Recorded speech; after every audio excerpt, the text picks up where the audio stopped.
నమస్కారం.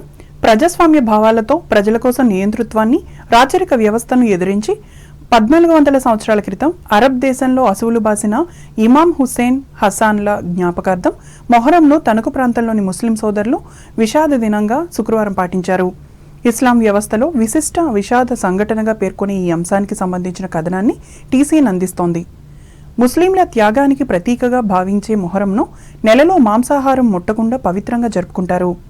ముస్లిం క్యాలెండర్ హాజరీ ప్రకారం 12 నెలల్లో మొహరం మొదటి నెలగా పరిగణిస్తారు.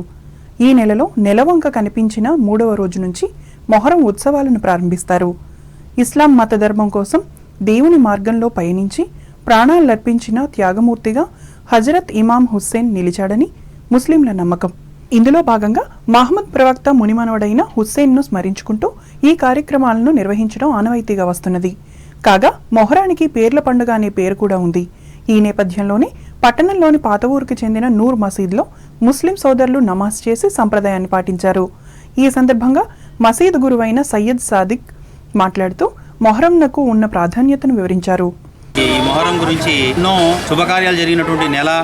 ఎలాగైతే క్రైస్తవుల క్యాలెండర్ ప్రకారం జనవరి 1 ఎలాగైతే ఉందో, మరియు హిందువుల ప్రకారం ఉగాది ఎలాగైతే ఉందో, అలాగా ముస్లిం సాంప్రదాయ పద్ధతి ప్రకారం మొహర్రం అనేది ఇస్లాం యొక్క ప్రప్రదమైనటువంటి నెల. ఈ మొదటి నెలని మొహర్రం అంటారు. ఈ యౌమే అషూరా అని ఈ 10వ తారీఖున ఎన్నో మహోన్నతమైనటువంటి శుభకార్యాలు జరిగాయి. అల్లా తాలా యొక్క కరుణ ప్రవక్తలకి లభించినటువంటి ఈ దినాన్న, ఈ శుభ సందర్భాన్న ప్రతి ముస్లిం కూడా ఆ ఆనందాన్ని పంచుకుంటూ ఈ యొక్క మొహర్రం నెలలో 10వ తారీఖున ఉపవాసం ఉండి సాయంత్రం పూట తమ భార్య పిల్లలతో ఆనందంగా గడిపేటటువంటి దినాన్ని ఈ మొహర్రం 10వ తారీఖు అంటారు. మరి ఈ మొహర్రం 10వ తారీఖున ఒక విషాద గాథ కూడా జరిగింది. ప్రవక్త గారి మనవుల్ని న్యాయం గురించి వాళ్ళు పోరాడుతుంటే వాళ్ళ ప్రాణత్యాగం ఇచ్చి ధర్మంపై నిలబడండి, ప్రాణం పోయినా పర్లేదు, ధర్మాన్ని విడిచిపెట్టరాదు. ఈ మొహర్రం నెలలో ఆయన కర్బలా మైదానంలో ప్రాణత్యాగం చేసి మాకు నేర్పించినటువంటి పాఠం ఇది. వాళ్ళ యొక్క త్యాగాన్ని ప్రతీకగా ప్రతి వారు కూడా మసీదుకు రావాలని కోరుకుంటూ మా ముస్లిం సోదరులందరికీ కూడా మేము వాళ్ళకి దావత్ ఇస్తూ ఉంటాము. కరుణ కురిసినటువంటి ఈ రోజు కాబట్టి ప్రతి ముస్లిం కూడా ఉపవాసం పాటించి ఆ దైవానికి కృతజ్ఞత తెలపాలని ఈ సందర్భంగా తెలియపరుచుకుంటూ మసీద్ గౌరవ అధ్యక్షులు షేక్ సురా సాహిబ్ అధ్యక్షతన జరిగిన ఈ ఆధ్యాత్మిక కార్యక్రమంలో షేక్ అబ్దుల్ రహీం, షేక్ చినమస్తాన్, షేక్ షాహిల్ పాల్గొన్నారు.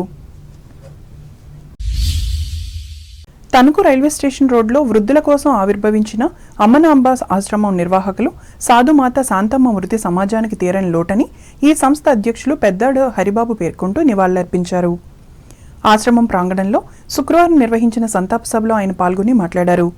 దాతల సహకారంతో 100 ఏళ్ల క్రితం అమ్మనాంబ అనే సేవకురాలు స్థాపించిన ఈ ఆశ్రమాన్ని నారాయణమ్మ, శాంతమ్మలు దినదినాభివృద్ధి చేశారు.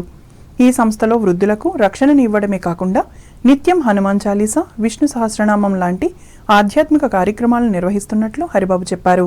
సాధుమాత శాంతమ్మ గారు ఇది మొదలుపెట్టి అమలాంబ గారు అని ఆవిడ, ఈ స్థలదాతలు ఆవిడ. సాధుమాత శాంతమ్మ గారు ఒక 80 సంవత్సరాలు 90 సంవత్సరాల నుంచి ఈ ఆశ్రమం 3 పరివారంతో దీన్ని నడుపుకొచ్చారు. మా తర్వాత ఇది 7 వారికి అప్పచెప్పాము. ఈ వేళ 10వ రోజు దశాహం. ఈ వేళ ఈ కార్యక్రమం చేయడానికి మేము అందరం పోగుపడి వేళ దశాహం నారాయణ బలి చేశాం. ఈ కార్యక్రమంలో వలవల శ్రీధర్, ఏర్పేడు గ్రామానికి చెందిన స్వామి శివరాం, సీనియర్ సిటిజన్స్ వెల్ఫేర్ ఉపాధ్యక్షులు నల్లజర్ల వెంకన్న, సత్తి లక్ష్మి, పెనుమర్తి విజయలక్ష్మి పాల్గొన్నారు.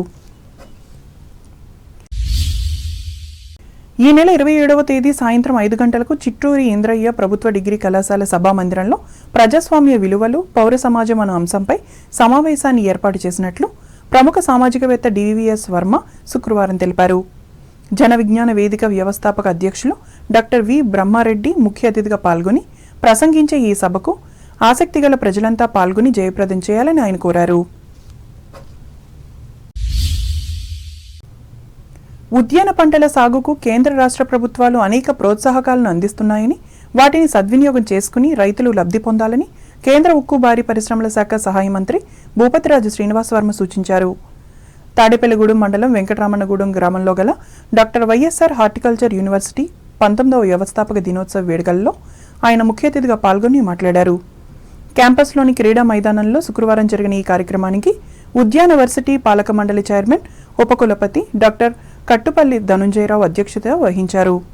ఇందులో పాల్గొనేందుకు యూనివర్సిటీకి చేరుకున్న కేంద్ర మంత్రి శ్రీనివాసవర్మ ముందుగా పరిపాలనా భవనాన్ని, ఇతర విభాగాలను సందర్శించారు.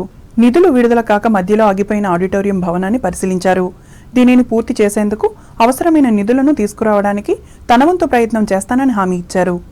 అలాగే తాను ఢిల్లీలో ఉండగా యూనివర్సిటీ నుంచి ఒక ప్రతినిధి బృందం వచ్చినట్లయితే యూజీసీ గుర్తింపు కోసం తన వంతు సహకారం అందిస్తానని చెప్పారు.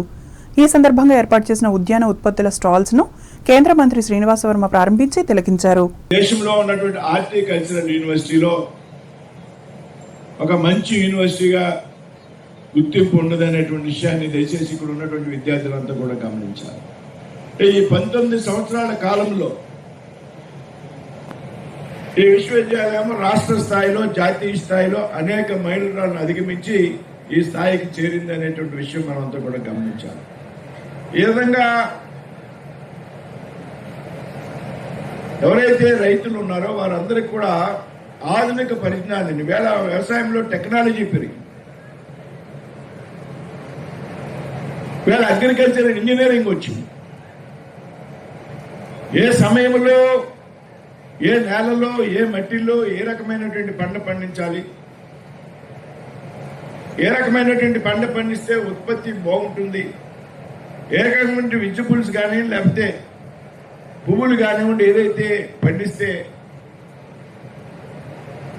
ఆదాయం బాగుంటుంది అనేటువంటి విషయాల మీద టెక్నాలజీ పెరిగింది, పూర్వంలో లేదు. వేళ ముఖ్యంగా ప్రధానమంత్రిగా నరేంద్ర మోడీ గారి బాధ్యతలు స్వీకరించాక ఏదైతే భూసార పరీక్షలు అనేటువంటి ఉన్నాయో వాటికి పెద్ద ఎత్తున ప్రాముఖ్యత ఇవ్వడం ద్వారా రైతులకు సరైన పంట వేసుకునేటువంటి అవకాశం, తద్వారా రైతుకి పెద్ద ఎత్తున ఆర్థిక లాభం ఇచ్చే విధంగా కూడా కేంద్ర ప్రభుత్వం, రాష్ట్ర ప్రభుత్వం అనేక చర్యలు తీసుకోవడం జరిగింది.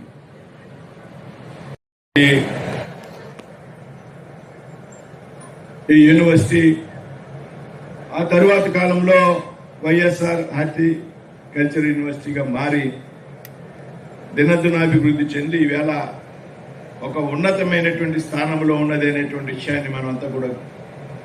ఈ కార్యక్రమంలో university registrar doctor M Madhavi, పరిశోధనా సంచాలకురాలు doctor CH Ruth, dean of horticulture doctor B Prasannakumar, BJP నియోజకవర్గ ఇన్ఛార్జ్ ఈతకోట తాతాజీ, రూరల్ మండలం బీజేపీ అధ్యక్షులు సమయమంతుల కాశీ, ప్రధాన కార్యదర్శి కొల్లి రాజశేఖర్, కొమ్మగూడెం సొసైటీ డైరెక్టర్ పత్స రామకృష్ణ, కొండపల్లి నాగేష్, ఉద్యానవర్సిటీ అధికారులు, రైతులు, విద్యార్థులు పాల్గొన్నారు. ఓటర్ల జాబితా సమగ్ర సవరణ కోసం ఎన్నికల కమిషన్ చేపట్టిన స్పెషల్ ఇంటెన్సివ్ రివిజన్ సర్ ప్రక్రియపై ఎటువంటి అపోహలకు తావులేదని జిల్లా కలెక్టర్ చదలవాడ నాగరాణి స్పష్టం చేశారు.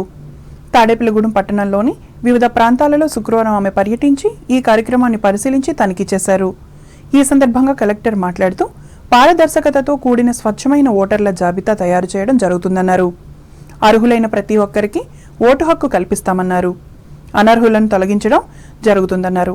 ఆయా ప్రాంతాలలోని ఇంటింటికి వెళ్లి ఓటర్లను కలిసి ఆరా తీశారు. ఎన్యూమరేషన్ ఫారాలు అందాయా లేదా అని అడిగి తెలుసుకున్నారు. వాటిని ఎలా పూర్తి చేసి తిరిగి సమర్పించాలో అవగాహన కల్పించారు. ఈ ప్రక్రియలో ఎదురవుతున్న వివిధ ఇబ్బందులను ఎన్యూమరేటర్లు, ఓటర్లు కలెక్టర్ నాగరాణి దృష్టికి తీసుకురాగా వాటిని ఎలా అధిగమించాలో సూచించారు. రివ్యూ చాలా ముమ్మరంగా జరుగుతుంది. అధికారులు, ఈఆర్ఓస్, ఏఈఆర్ఓస్ అందరూ, డిస్ట్రిక్ట్ అడ్మినిస్ట్రేషన్ అందరూ కూడా ఇందులో ఇన్వాల్వ్ అయి ఉన్నారు. మా లక్ష్యం ఏంటంటే ప్రతి ఇంటింటికి కూడా టచ్ చేయాలి, ప్రతి ఒక్కళ్ళని కూడా ఓటర్ కింద ఎన్రోల్ చేయడమే మా లక్ష్యంగా సాగుతుంది. ముఖ్యంగా ఏమవుతుందంటే కొంతమంది ఓల్డ్ ఏజ్ పీపుల్, మహిళలు, మైగ్రెంట్ వర్కర్స్, డిజేబుల్డ్ పీపుల్ అందరూ కూడా మిస్ అయ్యే అవకాశం ఉన్నందువలన మేము మరింత జాగ్రత్తగా ఎవరు మిస్ అవ్వకుండా, అలాగే 18 years రీసెంట్గా కంప్లీట్ అయిన వాళ్ళు అందరినీ కూడా ఎన్రోల్ చేసే విధంగా మేము జిల్లా యంత్రాంగం అంతా కూడా ముందుకు సాగుతుంది. అయితే జిల్లా అందరిలోనూ పోల్చినప్పుడు మనకి ఇక్కడ తాడేపల్లిగూడెంలో కొంచెం ఎన్రోల్మెంట్ ఫామ్ డిస్ట్రిబ్యూషన్ అనేది చాలా స్లోగా ఉంది, అలాగే డిజిటైజేషన్ కూడా స్లోగా ఉంది. దాని మీద ప్రత్యేకంగా ఒకసారి ఇక్కడ ఎలా జరుగుతుంది, ఎందుకు, ఎక్కడ లోపం ఉంది అనే దానికి గమనించడానికి ఇక్కడ రావడం జరిగింది. మాకు జిల్లాలో 75% అయిందండి మ్యాపింగ్ 75% అవుతుంది. తర్వాత అయితే ఇది ఇంటింటికి తిరుగుతున్నప్పుడు అది మ్యాపింగ్ కూడా ఇంకా పెరుగుతుంది. మా లక్ష్యం ఏంటంటే రూరల్ ఏరియాస్, అర్బన్ ఏరియాస్ కూడా 90% వరకు ఈ మ్యాపింగ్ అనేది చేరుకోవాలని లక్ష్యంగా పెట్టుకోవడం జరిగింది. ఇప్పటి వరకు డిస్ట్రిబ్యూషన్, ఎన్రోల్మెంట్ ఫామ్స్ డిస్ట్రిబ్యూషన్ 90% అయింది. డిజిటైజేషన్ ఒక 7.5% వరకు అవడం జరిగింది. లేదు, అంత ఇబ్బంది ఏమీ కాదు. వాళ్ళ రెసిడెంట్ ప్రూఫ్ అనేది సబ్మిట్ చేస్తే సరిపోతుంది. చాలా మంచి ప్రశ్న అడిగారండి. అసలు అలాంటి అనుమానాలు, అపోహలు తొలగించడం కోసమే జిల్లా యంత్రాంగం అంతా కూడా ఆల్ ఈఆర్ఓస్, తర్వాత AEROs, MPDOs, MROs, municipal commissioners అందరూ కూడా ప్రజల్లో మమేకమయ్యి తిరిగి వారికి ఒక భరోసా కల్పించడం, ఎవ్వరూ కూడా మిస్ అవ్వకూడదు ఓటర్ లిస్టులో అనే ఒక లక్ష్యంతో మేము అందరికీ ప్రజల దగ్గర చేరువుగా ఉన్నాము. అలాగే కంప్లైంట్స్ కూడా ఎటువంటి కంప్లైంట్స్, ఎటువంటి section of people political parties నుంచి వచ్చినా కూడా మేము రిసీవ్ చేసుకుంటున్నాము. వెంటనే వాటిని అడ్రస్ చేసి ముందుకు వెళ్ళడం వల్ల సమస్యలు ఏమి ఉండవని చెప్పేసి మేము అనుకుంటున్నాం. ఈ కార్యక్రమంలో RDO M Suryarao, DSP D Viswanath, tahsildar Talari Rajarajeswari, municipal commissioner M Yesubabu, పట్టణ సిఐ బి ఆదిప్రసాద్, ఇంకా బిఎల్ఓలు, రెవెన్యూ, మున్సిపల్ సిబ్బంది పాల్గొన్నారు. వార్తలు ముగించే ముందు ముఖ్యాంశాలు మరోసారి.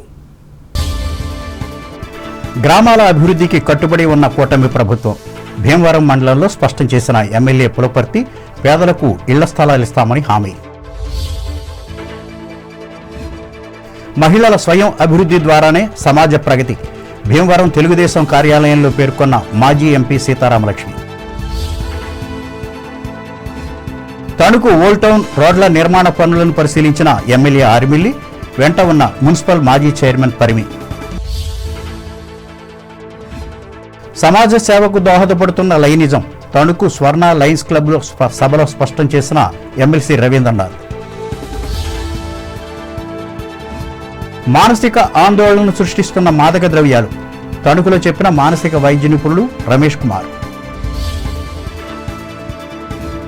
తణుకు నూర్ మసీదులో భక్తి శ్రద్ధలతో నిర్వహించిన మెహరం పర్వదినం, నమాజ్ చేసిన ముస్లిం సోదరులు. ఉద్యాన పంటల సాగుకు ప్రోత్సాహాలను అందిస్తున్న కేంద్ర రాష్ట్ర ప్రభుత్వాలు. తాడేపల్లిగూడెం వ్యవసాయ విశ్వవిద్యాలయంలో వెల్లడించిన కేంద్ర మంత్రి శ్రీనివాసవర్మ, వినియోగించుకోవాలని అన్నదాతలకు హితవు. ఓటర్ల జాబితా సమగ్ర సవరణ ప్రక్రియపై అపోహలకు తావులేదు. తాడేపల్లిగూడెంలో ప్రకటించిన పశ్చిమ గోదావరి జిల్లా కలెక్టర్ నాగరాణి. ఈ వార్తలు ఇంతటితో సమాప్తం. నమస్కారం.